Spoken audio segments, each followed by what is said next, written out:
But hey, before we get started, if you like what I do and you get a little something out of the lessons I teach, you know what to do. Go to ericschaferguitars.com. There you can find the schedule for my hands-on workshops, which I've got new classes coming up starting in March and going, all through the rest of 2026.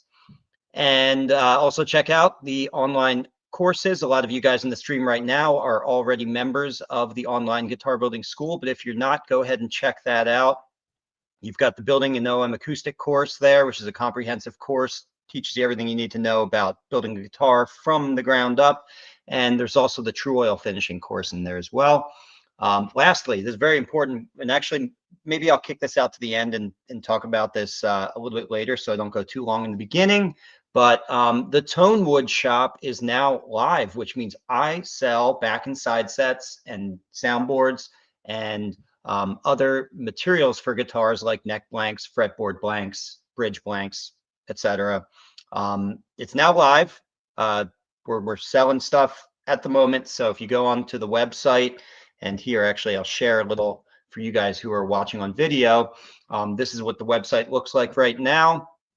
And so if you go to the website, you can now buy Tonewoods from me. These are not just, your run-of-the-mill Tonewoods. These are, I try to find things that are unorthodox in the Tonewood world. There are some, more conventional Tonewoods that I have available there, but really the main goal of the supply that I'm building up here is to sell things that basically you don't find in other locations. Okay, moving on now to the actual Q&A, and let's see, I don't see a comment yet, so unless I'm just talking to the wall in here, someone please just post me a comment. That would be very helpful. But I'm going to assume I'm live, and we're going to get right to your questions. One potential issue I'll have here today is I don't have my secondary screen. So I'm just on the laptop, so I have to bounce back and forth between tabs here. Might slow me down a bit. Oh, there we go. Uncle Tom in Boston. That's great, Eric. Glad the selling part of the website is up. All right, and thanks, man, for throwing out a comment there, just so I know that we are live. Okay, great. So, like I said, it's a little slow here. Let me just get myself oriented.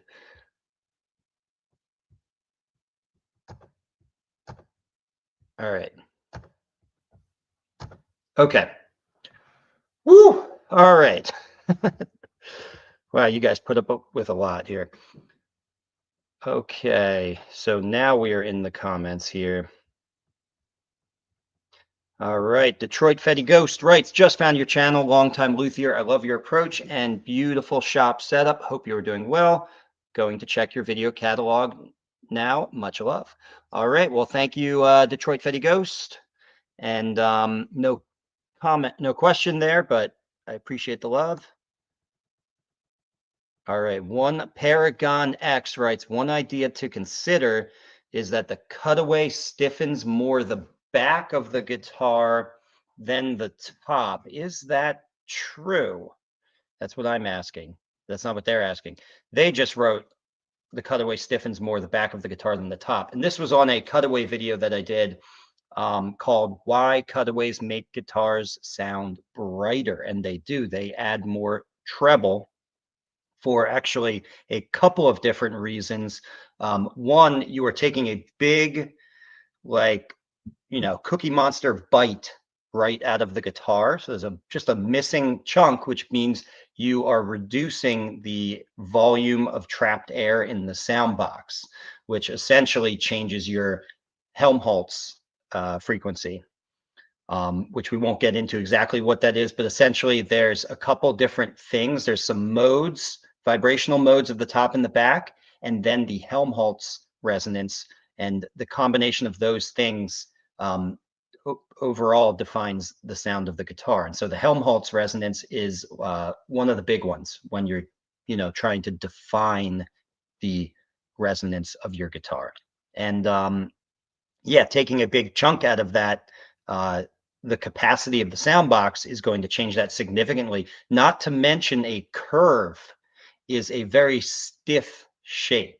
So the inside of the waist where the sides curve is actually stiffer, and therefore making the parts of the top and the back that touch there, it's making those stiffer as well in those areas. And likewise with the cutaway, because the cutaway is even more sweeping and more of a steeper bend. So that's going to kind of grip the top and the back more tightly and stiffen them up. But I'm still, I would be interested if you're, watching, and you're probably not, Paragon. The cutaway stiffens more the back of the guitar than the top. I personally, you could be right. I don't know, but in my mind right now, I don't see any reason why that would be true. So yeah, if you could follow up on that, that would be cool. Okay. All right, here we go. Here's one. Just watch this video. This video, by the way, is how a truss rod actually works. That's the video that he watched. And he writes, and yes, it is the best video you can watch to understand the right operation of the truss rod. I just want to ask, how do you know if my guitar has a single or double action truss rod? Thanks for sharing your knowledge. You know what? I'm not sure if there's a better answer to this. I've actually haven't thought about this too much, but I don't think you can know, except at least on my guitars, and probably many other guitars, but I know how my guitars are built, and there's a certain feel when you put the Allen wrench in there, and when you turn it to the right, righty-tighty, right, that's going to correct a forward bow. And then you turn to the left, lefty-loosey, that's going to allow the neck to move forward into a forward bow. That's your that defines your double action truss rod there. With a single action, you only have that forward bow correction, meaning getting rid of a forward bow, pulling the neck back. Okay. So if you're unsure of which type you have, if you turn the truss rod to the left, now in the case of most guitars, you don't know what's already happened to that truss rod, especially if it's a used guitar. So it might be halfway through its range. You don't know where it is in the range of movement. And so that's what you're trying to figure out here. So if you turn it to the left, now if it can't move to the left at all, you are probably at the beginning of its range, and it's probably a single action truss rod. Now, if you can move to the left, that doesn't mean it's a double action truss rod. Again, you might just be someone might have already turned it a little bit to the right. So you might just be backing it down. But if you can move it to the left, then you can adjust the truss rod until you get to what I call its neutral state. Now, this is unfortunate, but like depending on how the guitar was built, you might not really feel the neutral state.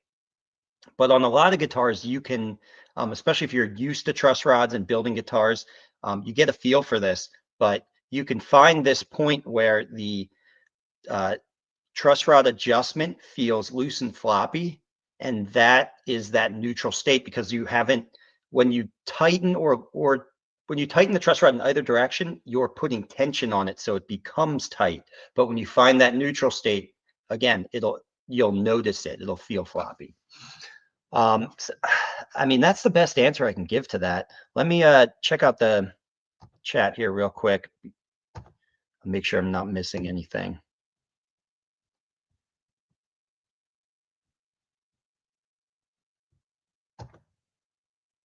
Okay. Hold on. Did I just lose you guys? Okay. No, never mind. All right. But let's read some chats here. Moose named Jabone. No man's land when dual action truss rods are in the middle. Yep, there you go. I found sometimes they feel really loose. Yes. Okay, so he agrees with that, it sounds like. And honestly, that's the best answer I can give. It's a little bit vague and subjective. And part of the reason I'm a little bit hesitant on that answer too is I don't want someone to think that for sure you're going to notice that no man's land and it's like it'll for sure tell you what it is. Because again, you could have a double action truss rod and it's just in there really tight and you just can't really feel or find that no man's land. It's very possible. And then also I would be hesitant. You can strip out and ruin truss rods, which is a huge problem, huge repair. You take the fretboard off, take the truss rod out, put a new truss rod in, put the fretboard back on. That's a big deal. That's restoration. So just be careful. If it feels too tight, don't force it. That's always the rule with anything in life. You know, if you're working on cars or something, and you never want to really put your shoulder into something because you're just going to strip it out and break it. Don't be a bull in the china shop, is what I'm saying. Okay. Let's get back into these YouTube comments here. All right. 18 degrees magic. Try it. And this is on a scarf joint video. So he's obviously talking about headstock angles, and apparently he's a fan of 18 degrees.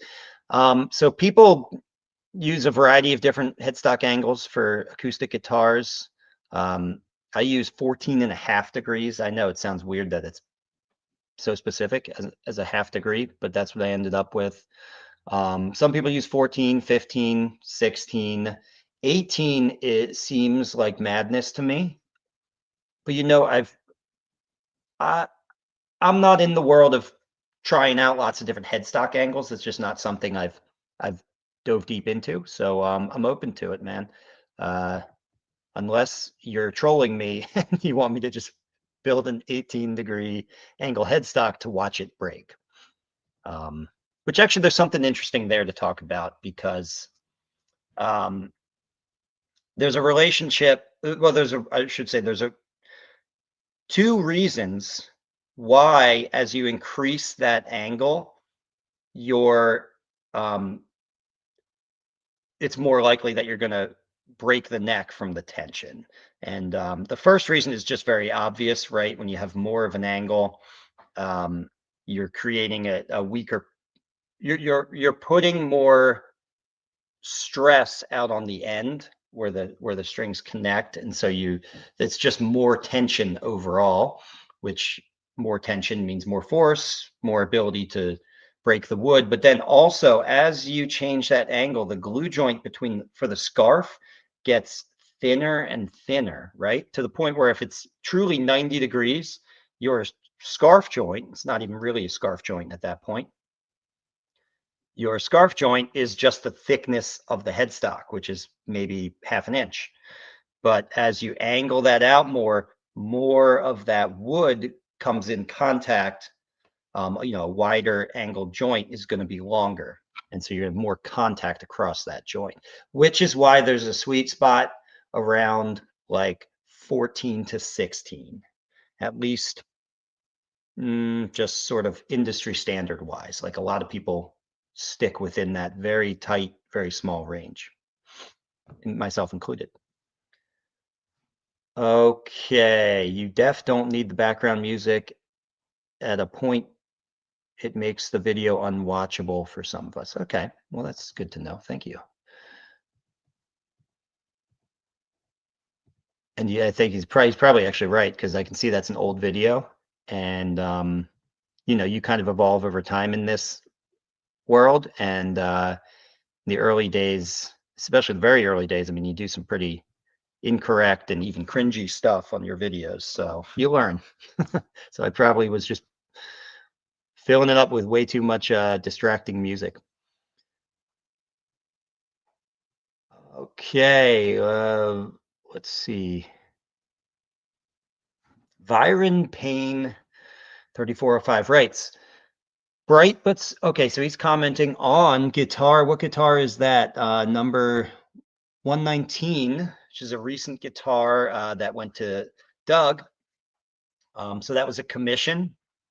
And Byron writes, bright but smooth and a little warm. I'm thinking in 10 to 20 years, I might like to hear the warmness again. My guess by then, it may be insanely rich in tone. Will it have a thumpy bass for blues then? Who knows? You know, he's right about the who knows, because the way these things evolve over time, the way guitars evolve, is somewhat surprising.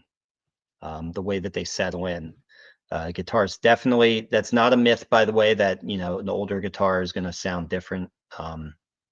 There's a couple reasons why that would be true. For one, when you first build a guitar, especially just over the short term, like a couple of weeks, that thing, like a brand new house, is settling. You know, a new house is going to creak a lot because it's settling. There's all these various stresses from all the different joints and all the different connection points, and they're all just kind of settling in, and eventually everything settles. And it just kind of, in the case of the guitar, it accepts the fact that it has 160 pounds plus of string tension pulling on it, and it just kind of eases into that configuration and is comfortable with it, rather than fighting it, which is what the guitar is doing when you initially string it up. The wood is elasticity of the wood is actually fighting the string tension, and so that's going to change how everything, the vibrational plates, the neck itself, how everything kind of moves and resonates. It's going to change that. And so in the short term, a guitar's tone will change very dramatically. In the long term, like over decades, the guitar's tone is going to change for a different reason. And that's because the wood, there's organic compounds, oils, and just water, water vapor trapped inside of the cells of wood. And over very long periods of time, it's going to dry out. The oils are going to leave. The water's going to leave. And the wood will be physically lighter then, right? Because it's not going to have the water and the oil in it. And that lightness, of course, is going to translate into a difference in tone, and hopefully a good one. My guess is you aimed for even smooth tone across the range of the guitar. It has a nice clear tone. Well, thank you, man. Appreciate that. What do you think will happen to the tone in 10 to 20 years? Okay, good. So there is a question in there. Well, I kind of just explained that with my description of, although I wasn't specific on how that one's going to change. So let's see. Let me think about this for a moment. So it's a Western red cedar top. Although that shouldn't make much of a difference. I mean, all the softwoods are going to become brittle over time in much the same way. Generally speaking, and I don't know if I'm right here. This is, we're getting into deep physics and stuff like that when you talk about this stuff. But generally speaking, probably the safest thing I can say is that I don't really think that long-term time horizon is going to change the character of the tone, meaning it might change the richness, meaning it'll introduce some overtones that you weren't hearing before in the guitar, but I don't think it's going to change the balance of bass to treble, although I'm not sure on that. What I am sure will change is just overall sustain. So because it will be lighter, the top will be lighter, it will be able to resonate longer. And that's your sustain right there. So that's about all I can say on that.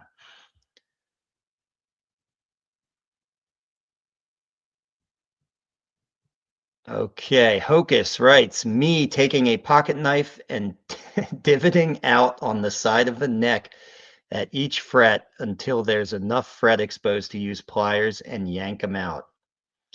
It's a cheapo guitar I bought and just wanted to mod. Okay, so he's commenting on a video I put out a long time ago called The Proper Way to Pull a Fret. And I guess he's saying that what he did was he just took a in kind of a tongue-in-cheek way, but I think he actually did it. He took a pocket knife, divoted it out on the side of the neck till there's enough fret exposed to use pliers and yank them out. That's pretty funny, actually. And I believe it that he did that on a cheap guitar.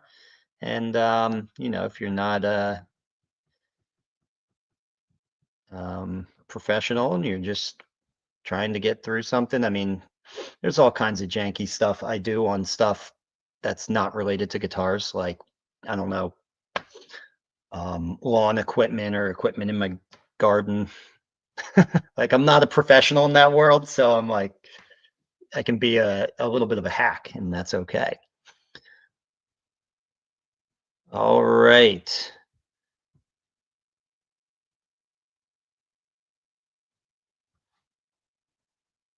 Oh, here we go. Alan Jan writes, does the nut get glued into place? If so, what adhesive should we use? Does he use? He wrote that funny. What adhesive should you use? So the nut, interesting thing here.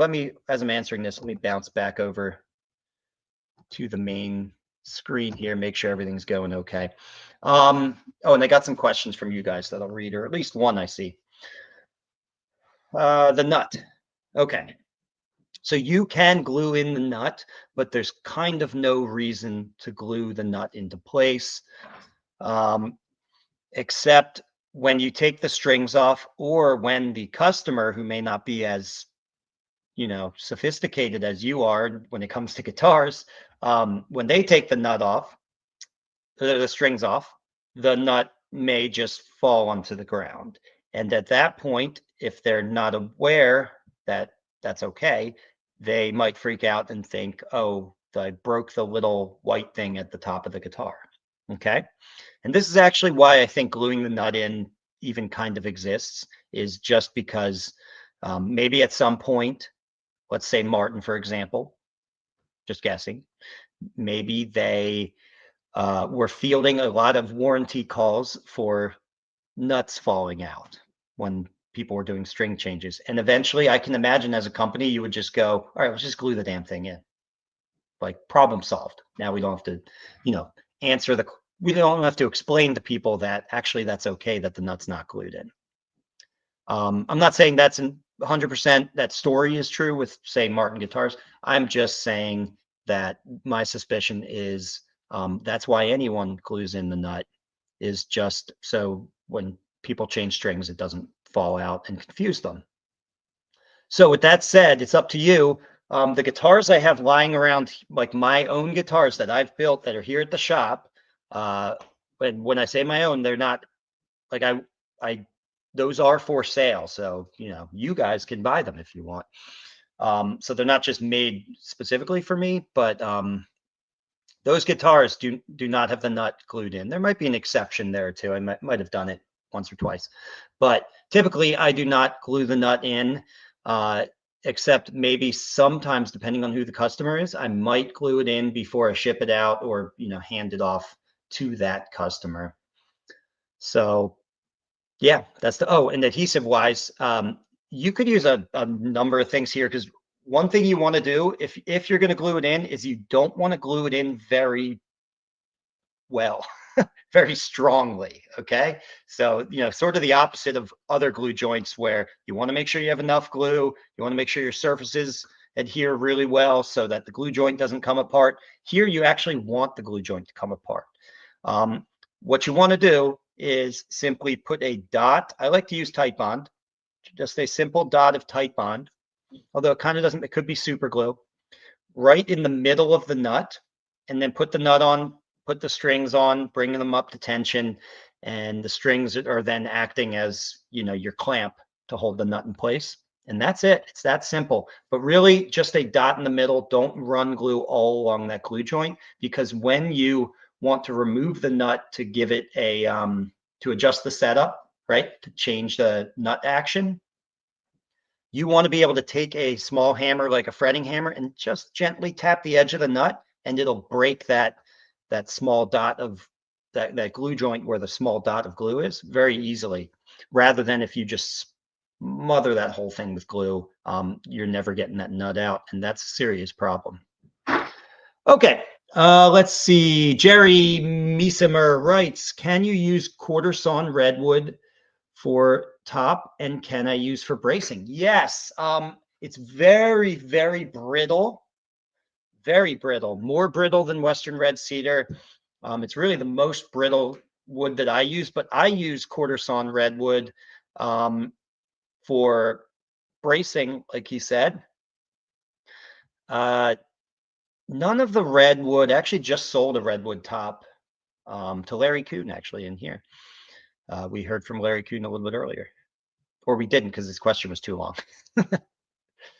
I just sold a redwood top to him actually. It has a lot of figure. This was not a perfectly quarter sawn because to get the figure, it's never perfectly quarter sawn then.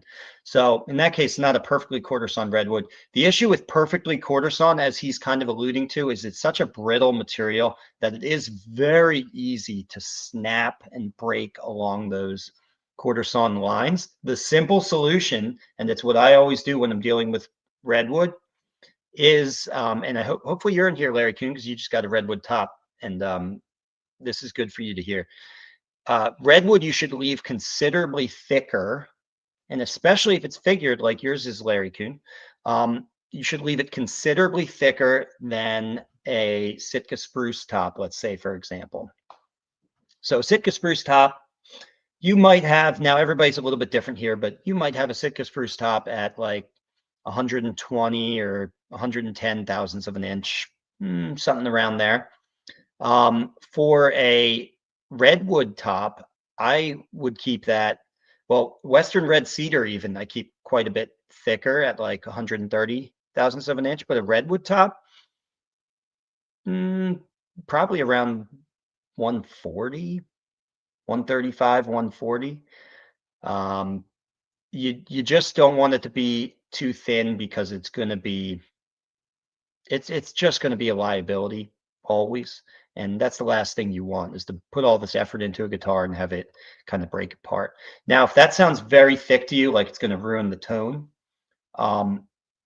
redwood is very, I find it to be, has a really good tap tone. It resonates really well, so you might lose a little bit of tone from the extra thickness. I mean, definitionally you lose a little bit of tone, but it has a good cue to it. It has a high resonance to it to begin with. So I think maybe, you're ending up in the same place, hopefully. But yeah, you definitely don't want to make quarter sawn redwood too thin for a top.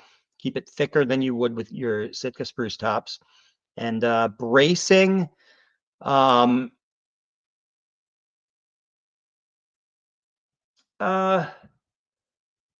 I think, yeah, I think the bracing would be fine. I would use it the same way that I would use, and I have used redwood for bracing, use it the same way that I use other braces.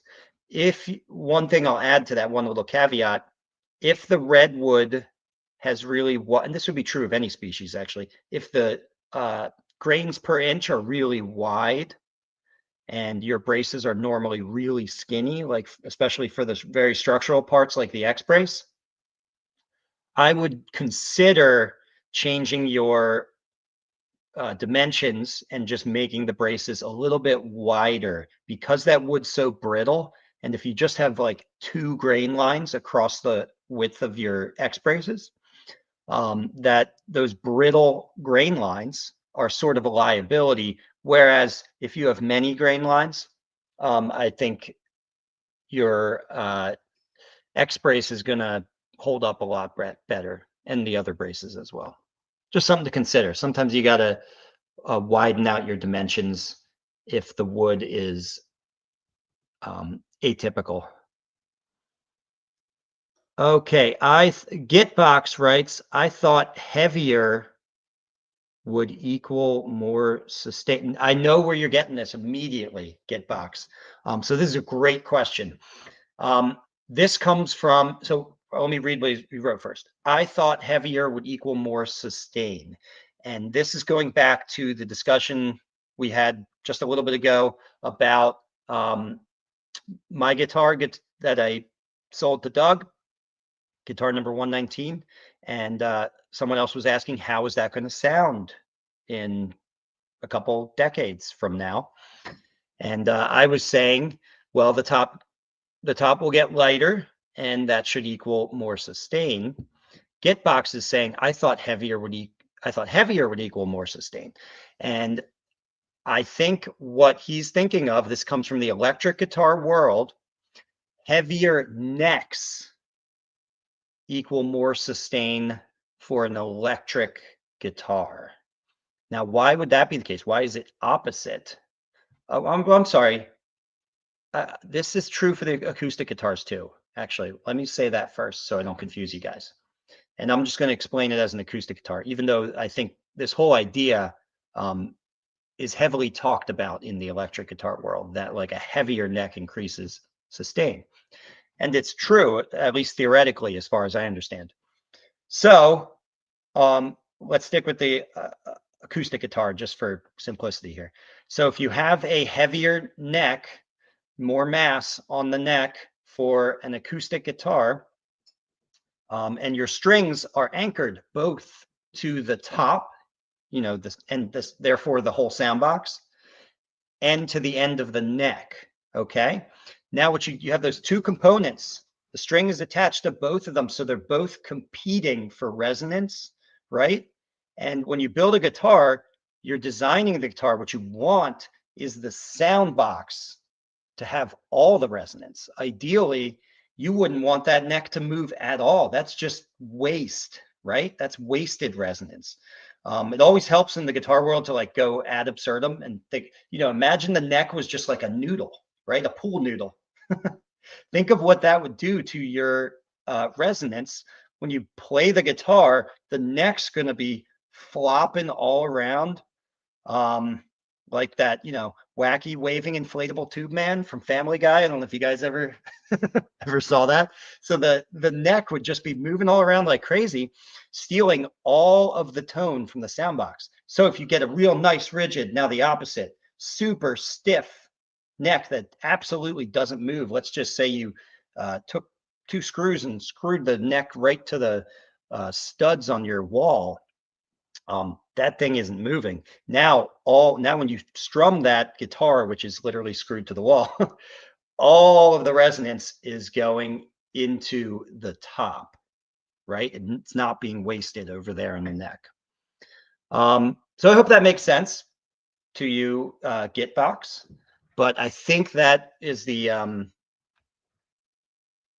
would say misapplied but correct theory that you were talking about there. So you're correct,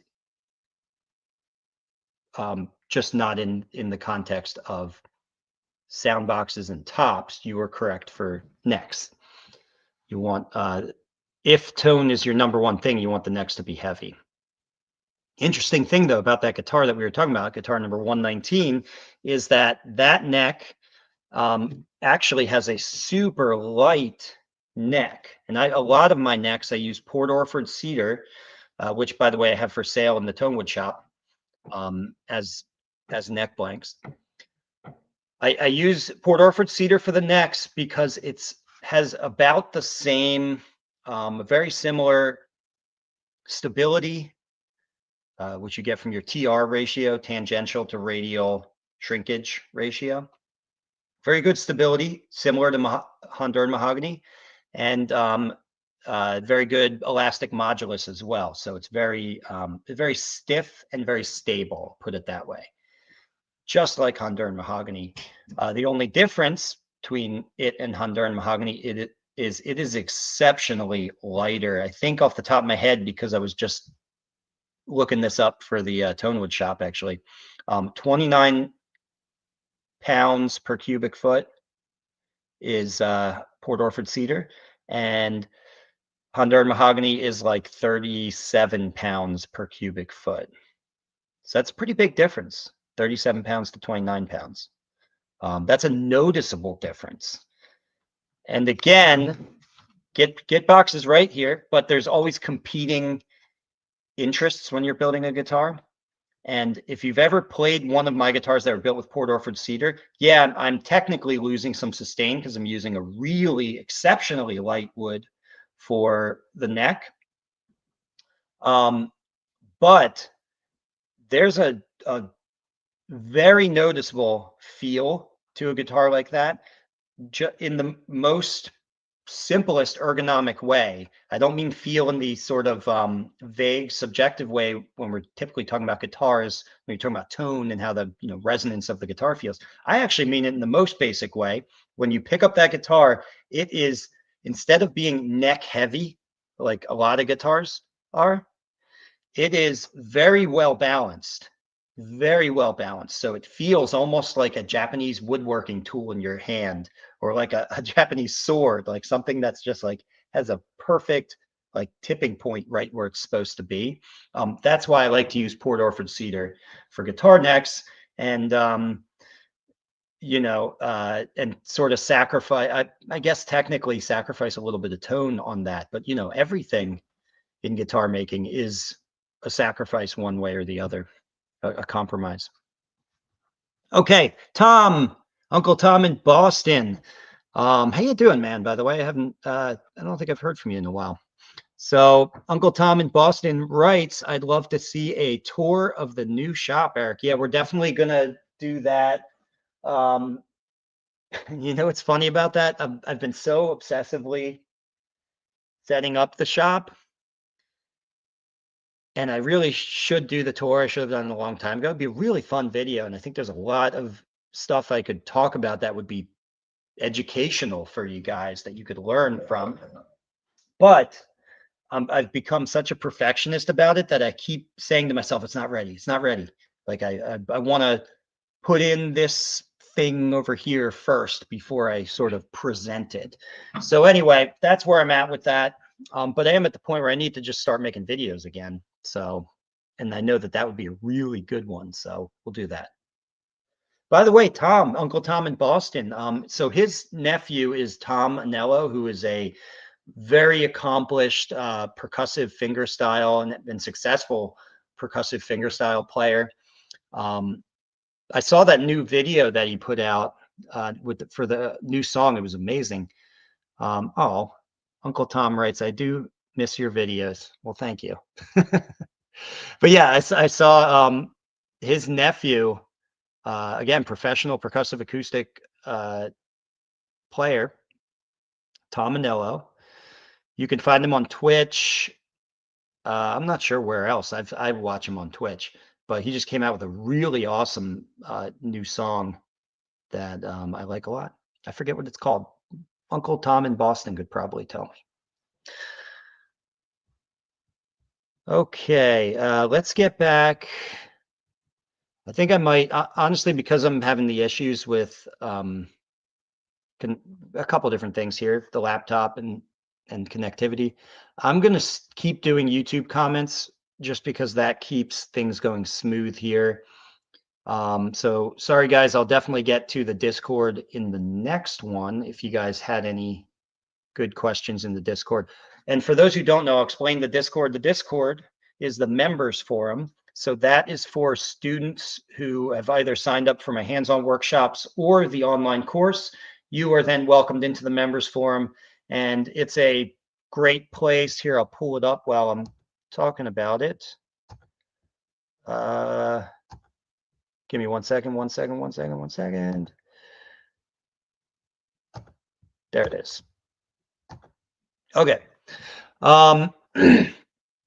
Yeah, this is where students can come and it's basically a community where you guys can ask each other questions. I will address your questions here on these live streams, which is fun. But also you guys do a great job, as I've noticed, just going back and forth with each other and resolving things. In a lot of cases, resolving things where I look at it, I look at the thread afterward and I'm like, wow, this is like way over my head here. You guys are talking about man, what was it called? FTP? Fast Fourier FFT? Fast Fourier Transform? Yeah, you guys are talking about like, anyway, a lot of you guys probably don't know what that is anyway, but deep deep Trevor Gore style, like physics and stuff like that. So sometimes you guys will go really deep in here, which is cool. One thing I'll pull up in the Discord though, this is a really beautiful set of waterfall babinga. You know, I have some babinga downstairs I'm going to cut up. I will say though, I don't have this. This is, I have more just conventional looking babinga at the moment, but I would love to source a big billet or a big log of this and cut it up for the Tonewood shop. That's beautiful, Patrick. Good find. And then I love how there's so many different names for figure, and a lot of them like overlap. You know, like waterfall, flamed, curly, flake, quilted, tiger. And, you know, it's all like, to some extent, marketing stuff. All these crazy names. Okay, but anyway, I'm gonna, like I said, go back to the YouTube comments for a while just to keep the stream here smooth. Let's see.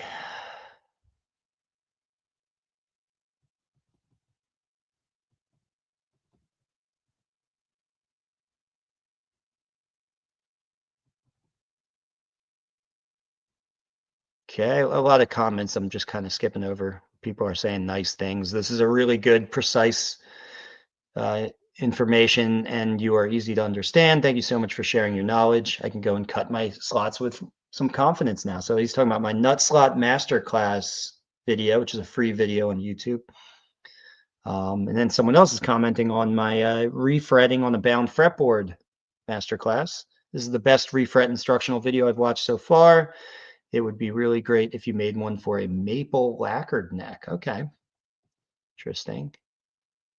Informative video. I would like you to add Thai subtitles as well.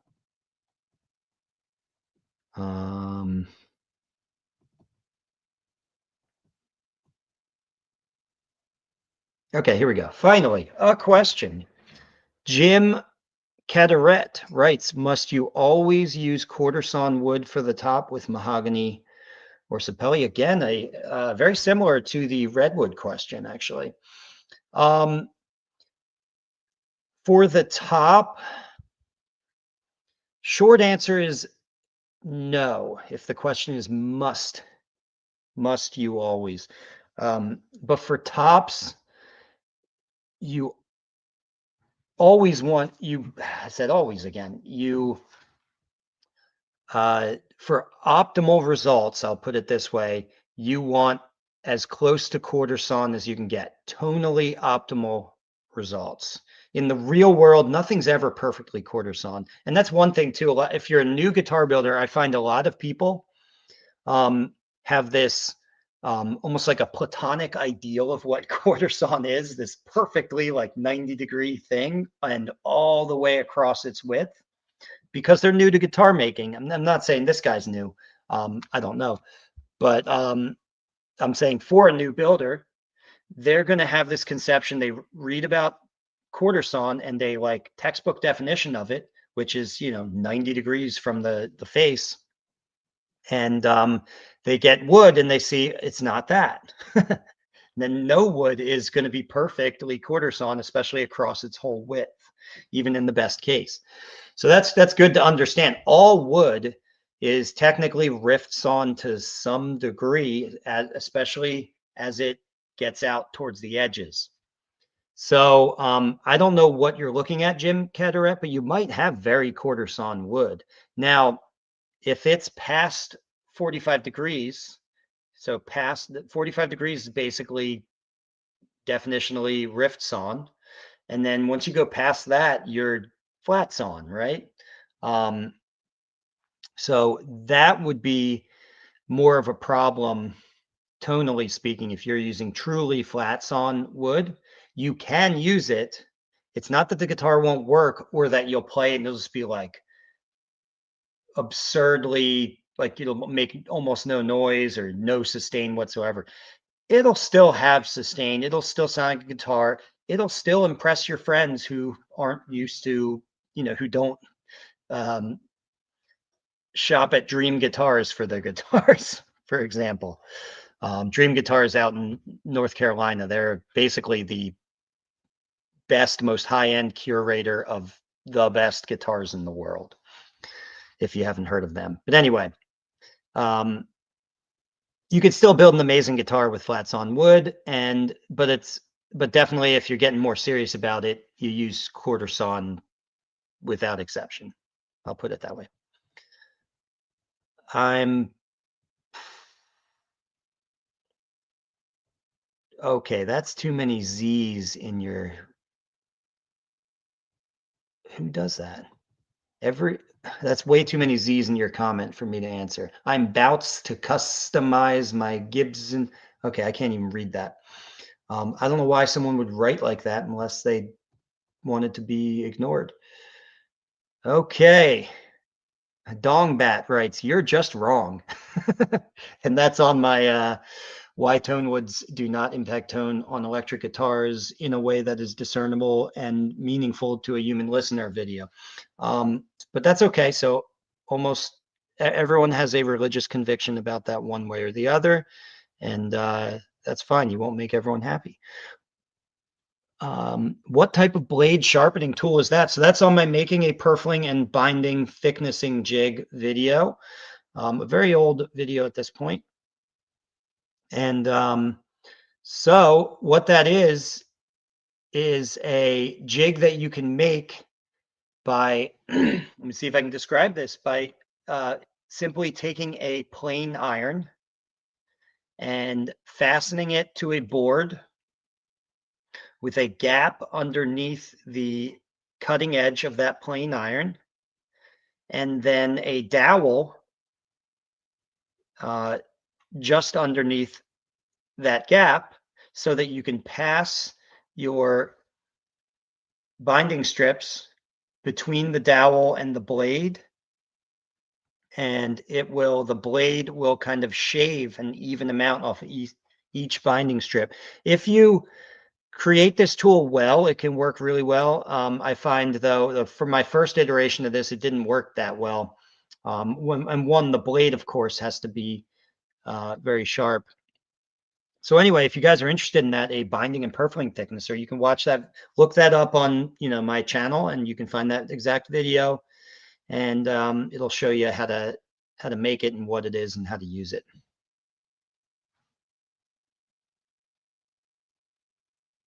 Okay, that might not have been his question though, because obviously if he's commenting on that video, I tell you what it is in the video.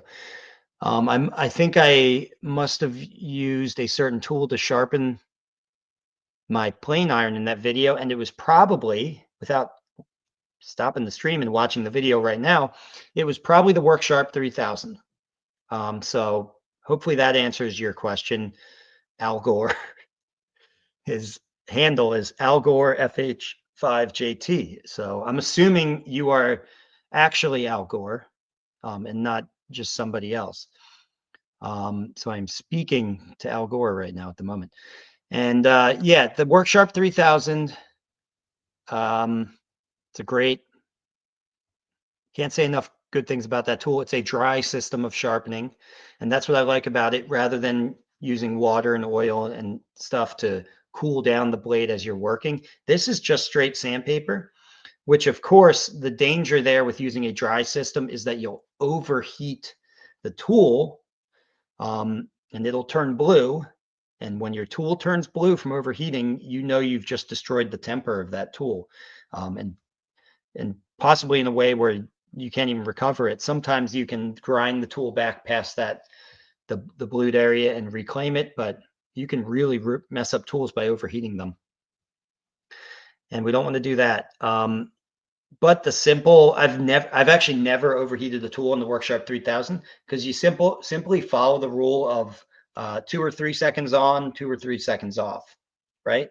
It's as long as you know that, as long as you don't just hold the tool against the sandpaper for like 20 seconds or something, you're not going to overheat that thing. Okay.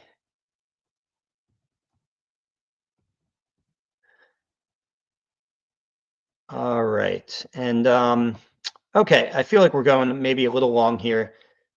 And also, I haven't checked the stream in a while. Let me see what you guys are saying. Thanks for the plug for Tommy. Tommy's new song is Resonance. Oh, that's so funny. I mean, it's funny just because that's such a luthier's term. And we were talking about resonance quite a bit here. Okay. You know, Tom, I was actually thinking, like, I really like that song, and I was gonna play it in the stream today, but I don't know how that works. Um, I think when you play music, other people's music in the stream, it'll just demonetize it, which I'm fine with. Truly, like, then that's not me just being like financially a martyr here. I'm fine with my videos being demonetized because I do make money from YouTube monetization, but it's not why I do this. I'll put it that way. I sell my own products and services. I've already talked about them quite a bit here. I'm always happy to plug myself. That's how I make money. So the YouTube revenue money is not a heck of a lot. And so I'm always happy to put music on here that'll just immediately demonetize my videos. But what I do worry about, and maybe I'll just have to do some research on this, maybe you guys can tell me, is if videos like that uh, flag the video, like get it removed from search or something like that. That would be a negative result for me. Okay, not really the demonetization. So if it's only demonetization, I would love to include at the end of my streams or something like that, not in the middle because it'll break up the flow that we have going, but including some cool acoustic guitar music as like an outro would be awesome. Any tips for thicknessing braces without a drum sander? Braces. Yeah, I don't use my drum sander for thicknessing braces. Why are you thicknessing braces? Would be my first question. Here's what I mean by that. Why aren't you just cutting them to their preferred thickness? And maybe this is a terms thing, but by thickness, I'm thinking you mean the braces are standing up vertically on the top. You're talking about and this is the height, right? You're talking about the width, right? Of your braces. Like my braces are 6 millimeters wide, and I cut them on the bandsaw that way. You could also use, they're small parts, so there's a certain way to do it on the bandsaw that's safe. I'm sorry, I said bandsaw. On the table saw, there's a certain way to do it on the table saw that's safe, and there's ways to do it that's not safe. But anyway, I cut them on the table saw to that 6 millimeter width, and bam, like that's it. I'm not then afterwards thicknessing the braces. Um, so anyway, I'd be interested to hear why you're doing that. And maybe you just have, when I cut mine on the table saw, I'll cut them to that 6 millimeter width, and there'll always be one at the end that's like um, too narrow to make another cut without it being dangerous on the table saw because the little slits on the sides of the blade that the stuff falls into. And so those pieces, if I was being really chintzy about my material and not wanting to waste any of them, I would then thickness those. And I have done this before when I just didn't have a lot of material left over. I would then thickness those by putting basically by putting them, in a vise or clamping them to the table and just taking a block plane or maybe even my jack plane, depending on how long the piece is, and just thicknessing it with a hand plane. You can take a marking gauge before you start with the hand plane and score a line at your preferred thickness, and that'll keep you nice and even as you plane it down the thickness. I would never use a drum sander to thickness those braces. And as I'm saying that, I wonder if, so my online course I made that a long time ago. I wonder if he's in the online course, and I wonder if I mention, I'd have to go back and look at it. I wonder if I mentioned using the drum sander to thickness braces, and that's why he's bringing this up. And it's not that you can't. It might even be something that I did at that time, but I don't do that anymore. And that's my honest answer of what I do for thicknessing braces. And Jason says, yes, thank you. I use bandsaw with a big, I guess he doesn't say blade, but I'm assuming he means big blade. With a big blade, but they aren't smooth and want to clean them up. Okay, so yeah, he's talking about, I gotcha now. So it's not really so much about thicknessing, then it's about cleaning them up. Yeah, I would use a plane if you're good with a plane and your blades are sharp. If you're kind of new to woodworking, a lot of people who are new, their blades are just not sharp, so you're actually just making it worse by trying to do that. In which case, honestly, here, I'll pull it out here and show you guys what I use for a lot of things. If you don't have something like this, I would definitely, this is so useful to have in your shop. It's literally just 2 pieces of MDF glued together to create a nice stiff board that you can guarantee is flat. And usually before I put the sandpaper on, I'll flatten the surface a little bit too and check it with, straight edges to make sure it's flat. But then once it's flat, I mean, it's usually, I don't really ever have to touch these up. In theory, it could go out of flat, but it doesn't. Anyway, just having a flat board with sandpaper, right? You can just, and it's not just a flat board for you guys who are listening. This is a flat board that is long. And that's what's so useful about it. Because you could take a sanding block and clamp it to your table and sand things, but you'll be doing these short little vigorous strokes, which don't really, one, it's hard to stay flat when you're doing short strokes, but also you're going to be sanding for a long time. So if you make a long board, this is probably 36 inches, just eyeballing it. And then, the width doesn't matter as much, but what I find to be a useful width would be maybe 8 inches wide, 6 to 8 inches. And yeah, can't say enough good things about having a bunch of sanding boards in your shop. And I have several of them for different grits and for the different students too. So each student here, I'll show you this actually, as far as shop tour. As far as shop tour goes, you guys can at least see these 3 stations I have here. So I've really taken great effort to make the student area where I have the classes, which is up here, to perfectly replicate a setup for each student. So I can host 3 students now. It used to just be 2, now it's 3. And they each have an identical station to work at, all with the same tools. And so that just makes the class flow that much better. I got a little off topic there, though. What are we talking about? He was talking about, oh, yeah, thicknessing braces. So I think that answers that. Fantastic. That's what I need. Yeah, a long sanding board. Okay. Yeah, and Jason, that'll be useful, by the way, for once you have that made, you'll find endless uses for that in the shop. So definitely worth making, even if you weren't needing to clean up your braces after you cut them on the bandsaw. Okay, you know what?